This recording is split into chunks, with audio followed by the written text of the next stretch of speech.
Welcome back to our channel. So today in this video we are going to discuss about how to add a true income pivot by month in Tyler plus Google Sheets.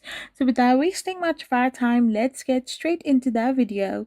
So for this, all you gotta do is simply use the data in your transaction sheet. Tyler provides a basic structure and process. Involves creating a new column in your transaction sheet to extract the monthly year. So once you go in your debt snowball tracker, all you gotta do is simply prepare the data in the transaction sheet. You need to first ensure that your transaction sheet has a category column and all income transactions are categorized correctly. Example, you can simply write a column of salary, interest, income, etc.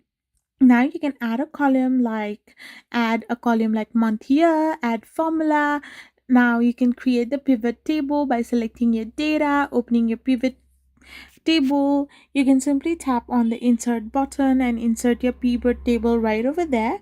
So you can simply do this. Now you need to configure the table, add your filters, and review your true income pivot.